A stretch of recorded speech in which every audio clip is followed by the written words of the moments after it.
beyond belief. Fact or fiction? Hosted by Jonathan Frakes. Tonight, your challenge is to separate what is true from what is false. 5 stories, some real, some fake. Can you judge which are fact and which are fiction? To find out, you must enter a world of both truth and deception. A world that is beyond belief.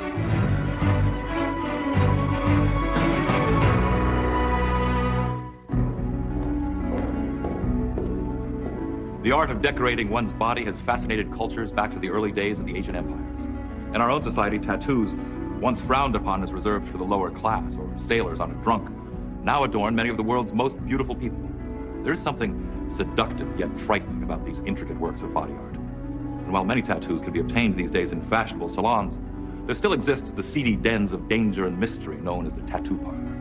This is where our next story takes place, but be forewarned, it may leave its mark on you.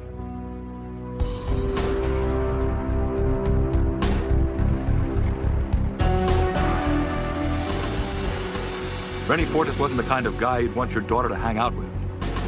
That's probably what made him so attractive to a young sheltered girl like Amy Dwyer. Amy rebelled at just about everything her parents represented, and she truly believed she was in love with Rennie. Why are we stopping here? I told you, I had a surprise for you. A tattoo? A special tattoo. You're going to love it.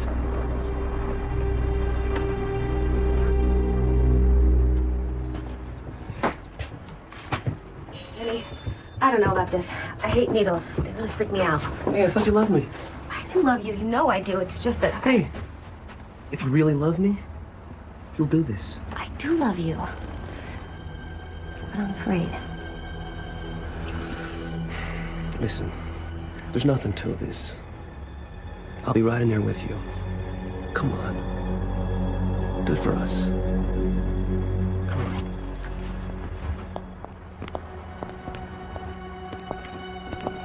Amy, this is Wes Trunker. The best tattoo artist in town. Ain't that right, Wes?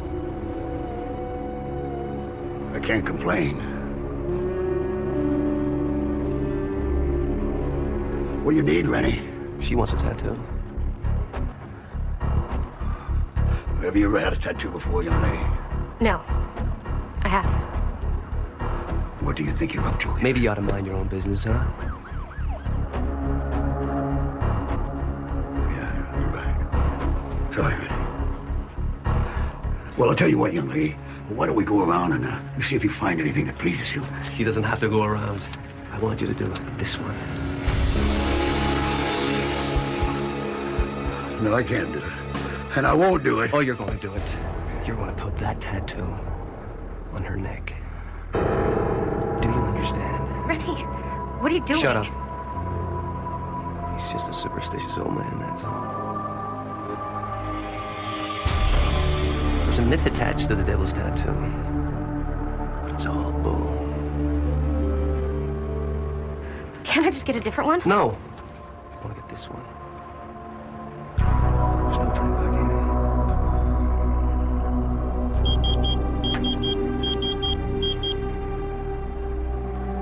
You run along with Wes and do what he says. I'll be right back.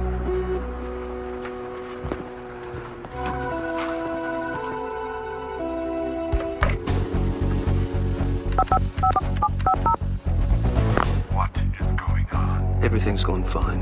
Yeah. She's gonna do it. You climb out that window and you get out of here now. What? You gotta get away from that guy before it's too late. Stop it. You're scaring me. Well, you ought to be scared. The last 2 girls that he put that devil's tattoo on, I've never seen again. Why don't I get the needle, Wes? I don't want to get the tattoo, Rennie. It's too late. Promises have been made. Stop it. Let go of me. Let me go. Shut up! Or I want to kill you. I thought you loved me. Wes, pick up the needle and go to work. What's going on? I don't know. There's something wrong with the needle. Stop screwing around and do the job. Wes, please. Please don't tattoo me. Shut up! Wes, pick up the needle.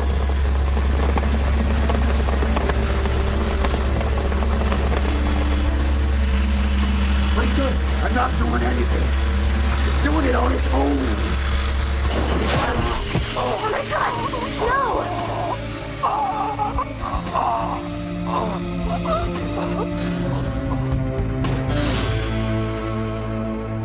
Tattoo artist Wes Tronker maintained that he was not responsible for the death of Rennie Fortis. Supported by Amy's testimony, the case against him was dismissed. Did the tattoo artist cleverly set a trap for his villainous customer? Did he commit murder in order to save the life of the young woman? Or was the tattoo gun itself possessed by the spirit of two innocent young girls, past victims of the devil's tattoo? Is this story engraved with the permanent markings of truth? Or is it written in disappearing ink? We'll tell you whether this story is true or false at the end of our show. Next, a strange curse hounds a businessman on Beyond Belief, Fact or Fiction. These are just a few of the products, from paper to medicine, that come from trees. These things certainly make our lives easier, and yet some environmentalists tell us that by destroying trees, we make our own lives more fragile. Preston G. Yates is a wealthy man who has no time for tree huggers, as he calls ecologists. In fact, he curses them. But he's about to find out that money earned by the destruction of nature may carry a curse of its own. Some might see Preston G. Yates as a nerd who made good. His company was a multinational corporation. Protesters have always been part of Preston's life. He never took them seriously. They were just another pain in the neck.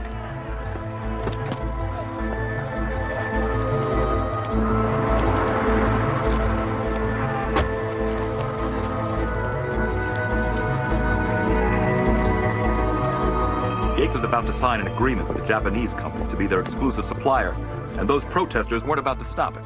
Mr. Yates, you are killing off the people of my tribe by destroying the rainforest. Not another one. Soon, there will be nothing. You have been warned, but you refuse to listen. You are cursed. Come on, that's ridiculous. Look, if you or your tribe has a problem with Atlanta's paper, I suggest you contact our attorneys. Hear my words. Whatever you do to our trees will return to you forever and stick to your very soul. Yeah, well, look, I'll tell you what, Magic Man.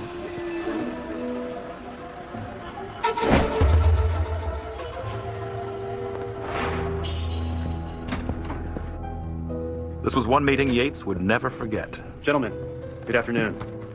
It's good to see you again, Mr. Yates. You're looking well. Thank you. Please be seated. So I take it your people have reviewed the contract? We have, and everything seems to be in order. Great. Well, then I'd like to propose a toast. To the rainforest, and all the riches it has brought and will continue to bring.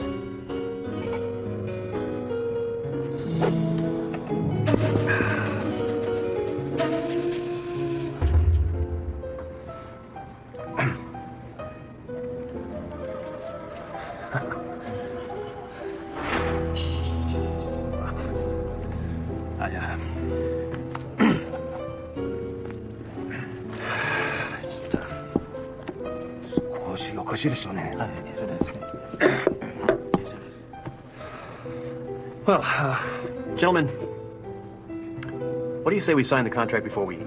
That would be fine. Great. I have it right here.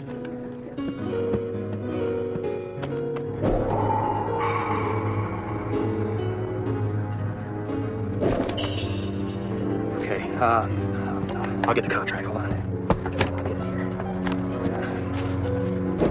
No. Oh. Are you all right, Mr. Yates? I'm fine.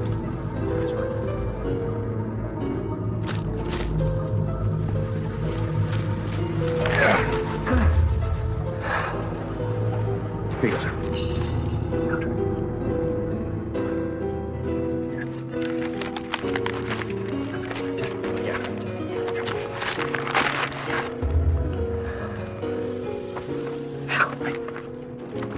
Perhaps we should reschedule this meeting for another time. I think we need to review this contract more carefully. We'll be in touch. The problem continued to worsen, and paper was sticking to Yates so often he couldn't keep up with it. In fact, he began missing all his appointments and eventually stopped doing business altogether. I'm looking for an Indian. Yates finally decided that he had to locate the old Indian and get him to remove the curse. Stop staring at me.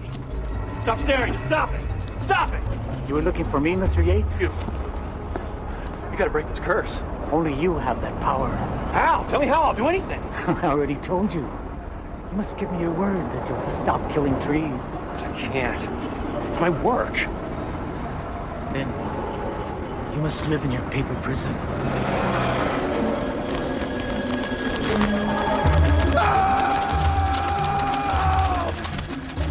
Can't take this anymore! All right, I'll change. I swear. I was wrong.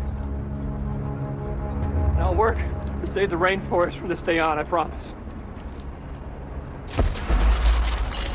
You made the promise. Now you must keep it, or the curse will return. Save the rainforest, stop killing trees and people. Preston G. Yates turned Atlantis Paper into a recycling company and began working to replenish rainforests around the world. The curse never returned.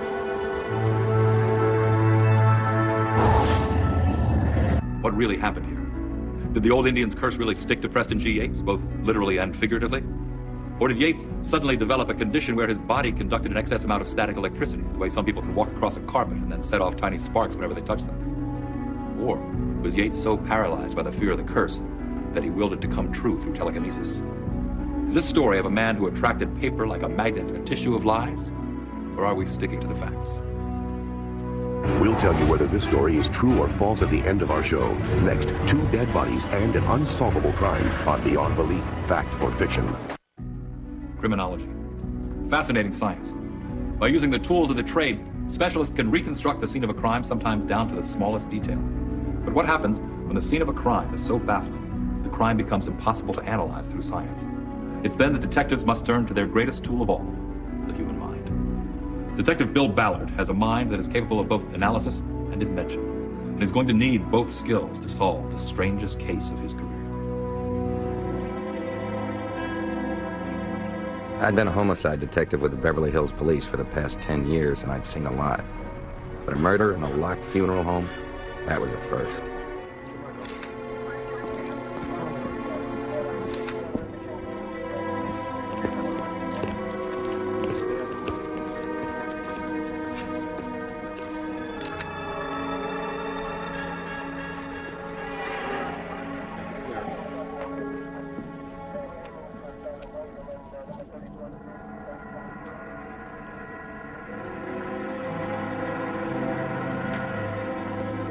So the question was, how was he killed?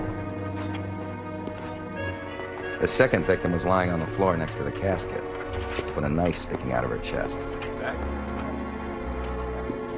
Something was out of whack, and then it dawned on me. There was no blood from the wound. The woman had already been dead for a few days and was probably in that coffin. Hey, Ballard, have you ever seen one like this before? Never. Why would anybody stick a knife in a corpse? 6 times. And how did you wind up on the floor? Good question. She didn't just jump out of her coffin. What about the guy by the door? Well, my guess, he was probably poisoned, entered through the wound in his hand. We'll know more after the autopsy. Thanks, Angela. What the hell went on here? A corpse stabbed repeatedly outside the coffin?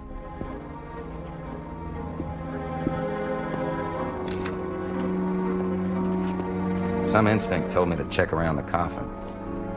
Somebody'd spent a lot of money for this send-off.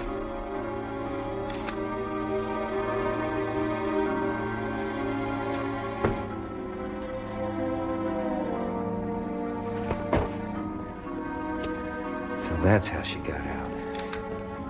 Hey, Bill. Did you find the funeral director? Yeah, he's pretty shook up. I think he never saw a dead body before. The corpse's name is Miriam Jacoby. She died 3 days ago in a traffic accident. She was loaded. I mean, we're talking big money. The guy over there is her third husband, Daryl. So he came to pay his respects. Yeah, looks like it. You know, the funeral director told me that his wife took him out of her will completely.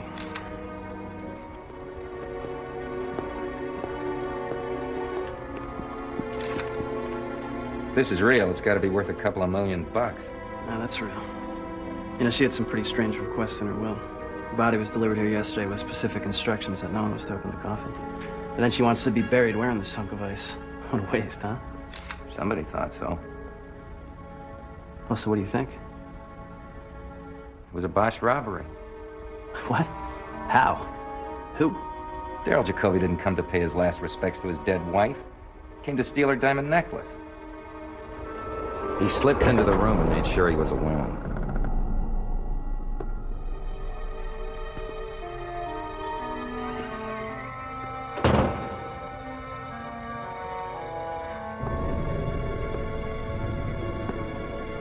He used his buck knife to jimmy open the lock. The same knife that ended up in her chest.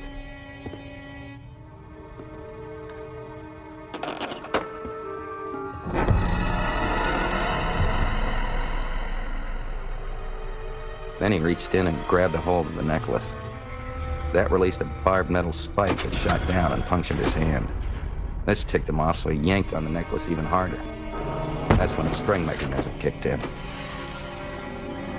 This is really incredible. Careful. I'm sure it's still covered with poison. Who do you think rigged it? My guess, Mrs. Jacoby. What? She probably left instructions with her lawyer. Yeah, but if she didn't want her husband to take it, then why did she wear it? It was bait. She knew he'd come after it, and she wanted him dead. Yeah, but why? Who knows? She must have cut him out of the will for some reason. All right, let's say everything happened the way you think it did. How'd the corpse get out of the coffin? As Jacoby struggled with the corpse, he pulled her free and they both fell to the floor. At this point, he's totally spooked and very angry, so he stabbed her repeatedly. All that activity caused the poison from the spike to kick in quickly.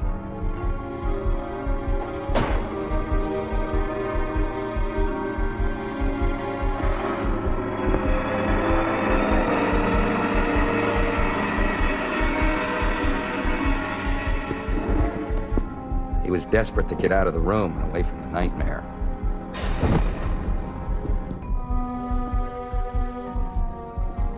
He got as far as the door. Mrs. Jacoby knew what kind of man her husband was, and she rigged a trap to snare him. You're amazing. I mean, this all fits. No. No, it doesn't all fit. What do you mean? Those scratches on Jacoby's face. Where did they come from? I don't know. You probably got them earlier.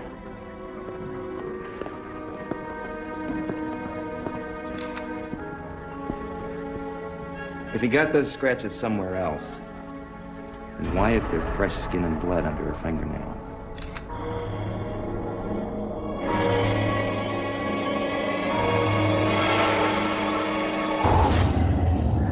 Were the scratches on the husband's face a result of the struggle with his wife's corpse? If not, how do you explain the samples of fresh skin and blood under the wife's nails? Could the crime scene have been manipulated by a third party, or is it possible that the wife's restless spirit returned to her body for one last act of revenge? Is this story open to a judgment of truth, or have we placed the last nail in a coffin of lies? We'll tell you whether this story is true or false at the end of our show. Next, two young thieves break into the house of a dead hero on Beyond Belief, Fact or Fiction. Whoever said nostalgia isn't what it used to be hasn't seen the latest market prices for memorabilia. Collector's items similar to these fetch huge prices, thousands of dollars at auctions and conventions around the world. Even something as simple as an autograph can be worth Patrick Stewart. Lash Connors was an action-adventure star in the heyday of the Western hero. In his movies, Lash always stood for truth, justice, and the cowboy way. Something has just happened to Lash in real life that's never happened in any of his adventure movies. He's dead. And now the real adventure is about to begin. Legendary cowboy hero Lash Connors was considered the king of the Western two-reelers back in the 1940s. The year was now 1957, and Lash was on the comeback trail with a new Western television series. Then tragedy struck. At the age of 41, Lash Connors was found dead in his bedroom from a mysterious gunshot. His death was officially ruled a suicide, but questions remain to this day. Whatever the cause, a great American hero is dead. Hundreds of mourners came from across the country to pay their respects. Johnny Pope and Larry Rucker had driven in that morning from Bakersfield, California, but they didn't come to offer their condolences. He was quite a man. My daddy took me to see all his movies when I was a kid. I bet it's worth at least $20,000. I just can't believe he's dead. What? Lash Connors. He's dead. Get over it, Larry. We're here to rob the place, not cry over some dead cowboy. I know. I just feel a little funny about it all of a sudden. You better not be chickening out on me. You hear? I ain't chickening out on you. Good. Because there's stuff in that house worth a fortune, and it's all ours for the taking. Sure make it sound easy, Johnny. It is easy. If anyone gets in our way, they'll be sorry. What are you looking at? Buzz off, kid.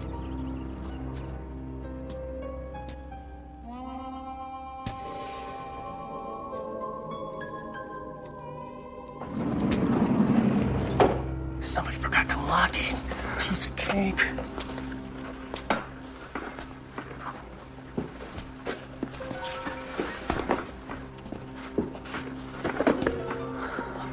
I can't believe we're in Lash Connor's kitchen. Come on, we got work to do.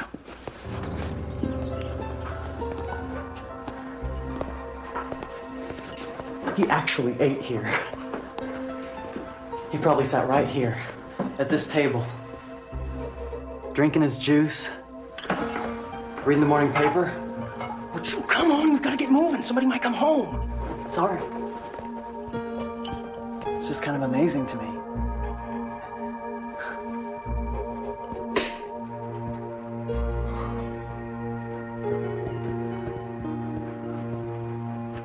Oh. Oh. Look at this place. It's almost like being in church. We just hit the treasure of the Sierra Madre.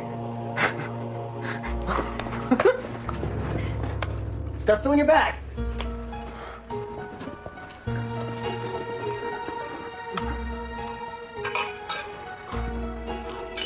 Those are from Ambush Gulch. That's from Outlaw Stampede.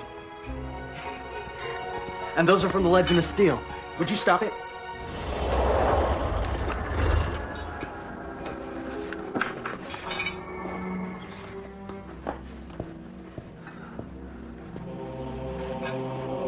Oh my gosh.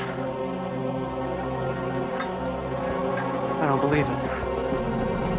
What are you doing now? It's Lash's saddle. He wrote on it in all of his movies. Yeah, well now it's just a big old hunk of silver. You know, we ought to melt it down and sell it for scrap.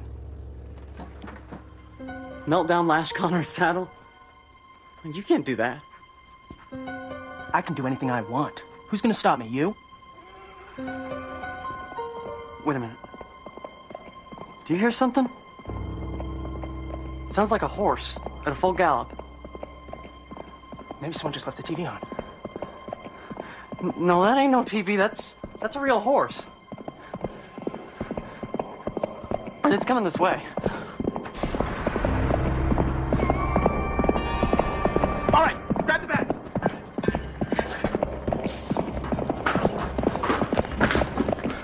All right, the window's closed. Who closed the window?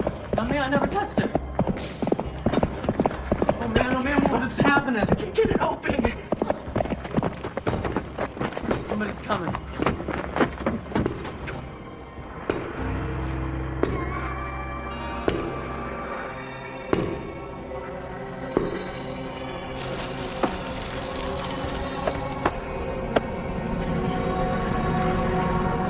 I don't believe it.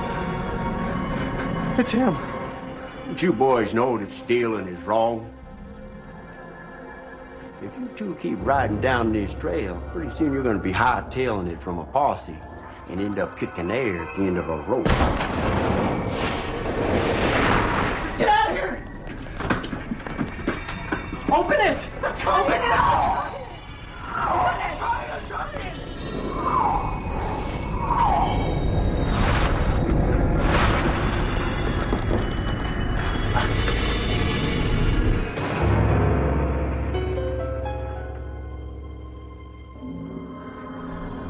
Where'd he go? I don't know.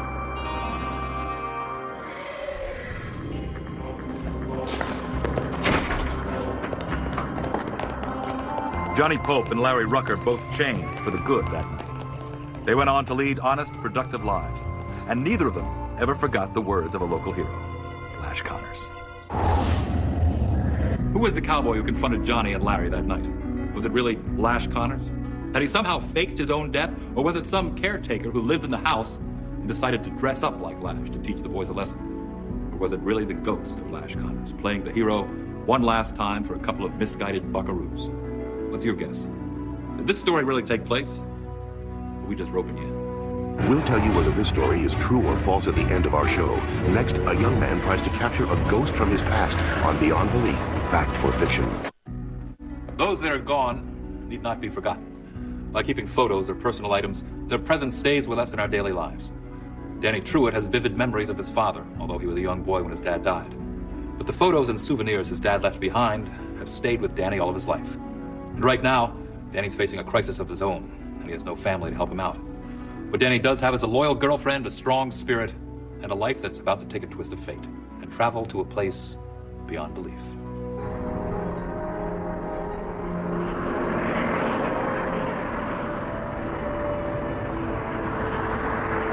Danny and I had been going together all through high school. He had lost his father in the Gulf War 8 years earlier. Then his mom got sick, and she died. We had both been accepted to Cal Berkeley, but with both his mom and dad gone, Danny was putting college on hold. I can't do it, kid. There's just no way. Even if I got a part-time job and financial aid, it still wouldn't cover tuition. Then I'm not going either. Oh, yes, you are. I'm not letting you wreck your life because of my problems. Well, your problems are my problems. Look, I know how rough these past few months have been. I've gone through them with you, and I can't just run off to college and leave you all alone. You have to go, okay? I'll get a good job and join you in a year. I promise. No, you won't. What kind of job are you going to get? You'll never make enough money. I sat there in silence, trying to hold back my tears.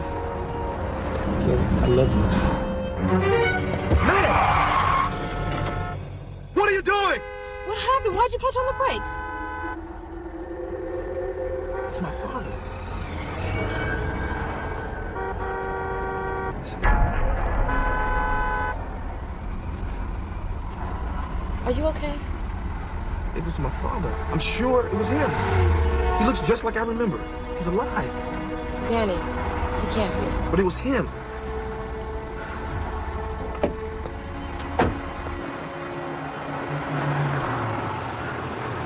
Maybe he's got amnesia or something. I don't know. There, he just went into the surplus store. You saw him, didn't you? No, I didn't. Come on, let's go. Dad! Dad! It's me, Danny! Danny, he's not here. Kim, I didn't imagine it. I saw him. We have to keep looking. Dad! Where are you? Dad! Dad! That soldier that just came here a few minutes ago, where'd he go? No soldier came in here. I would have seen him if he did. But I saw him. He was my father. Maybe you weren't looking. Hey, take it easy, kid. Look around if you want, but I'm telling you, there ain't nobody else in here. He's in here somewhere. Dad! Dad! It's Danny!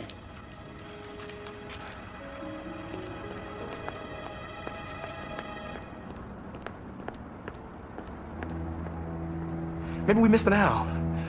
We're split up. Does anyone just yell? I felt horrible.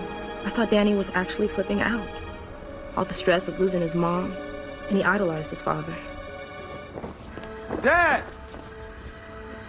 Where are you?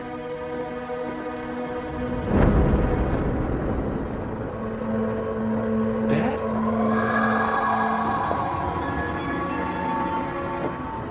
Dad?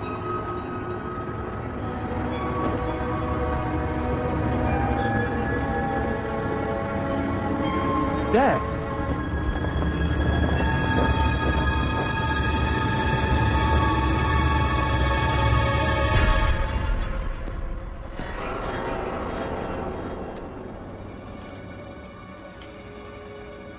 Kim, come here, quick! Danny, where are you? I'm right here. Look at this. Look at the name. Jay Truitt. James Truitt. It's my dad's. Well, was he here? Did you see him? No, I don't know what's going on, but something led me to this jacket. It fits you.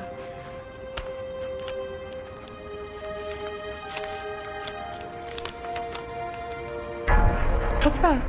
It's addressed to my mom from my dad. Open it.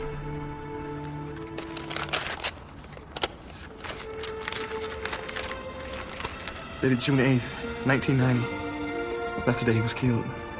He never got to mail it. I couldn't believe Danny found his father's jacket and the letter. Something was happening that neither of us could explain. I don't believe this. My dad wrote my mom to tell her that he took out a life insurance policy on her. In my name. Kim, it's worth $100,000.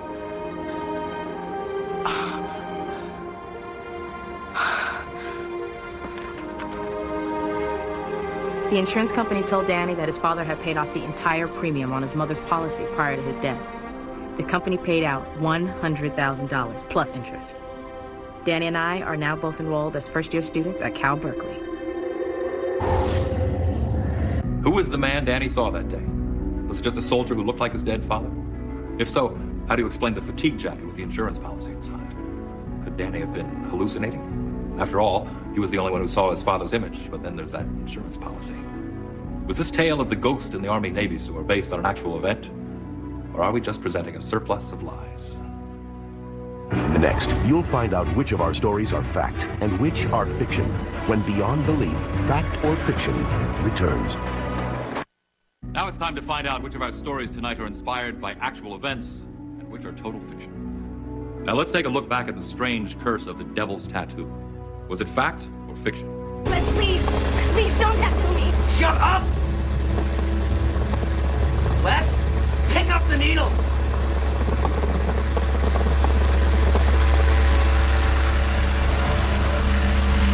What are you doing? I'm not doing anything. It's doing it on its own. Oh my God, no!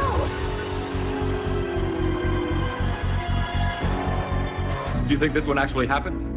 If you did, we hooked you in. It's a work of complete fiction.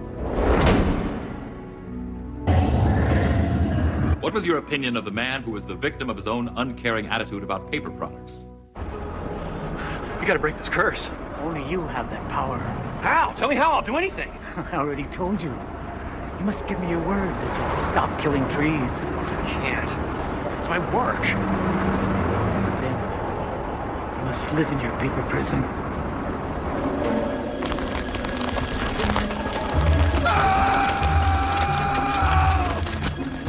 Can't take this anymore! All right, I'll change. Was this story too far-fetched to be true? Our research shows absolutely nothing. This one never happened. How did you judge the bizarre story of the wife who exacted revenge on her husband from her own coffin? Did this one happen? Hey, Ballard. Have you ever seen one like this before? Never. Why would anybody stick a knife in a corpse? 6 times. And how did you wind up on the floor? Good question. She didn't just jump out of her coffin. What about the guy by the door? Well, my guess, he was probably poisoned, entered through the wound in his hand. We'll know more after the autopsy. According to our research, reports of this story actually exist. A similar event took place in Europe around the time of the Great Depression. What did you make of the mysterious ghost of the cowboy hero who returned to set 2 young men on the right path? Fact or fancy? All right, the window's closed. Who closed the window? No, man, I never touched it. Man, what is happening? Somebody's coming.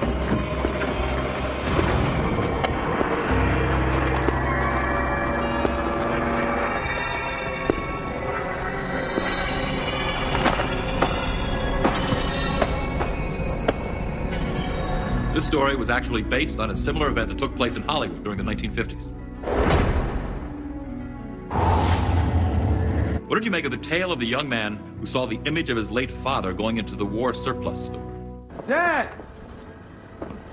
Where are you?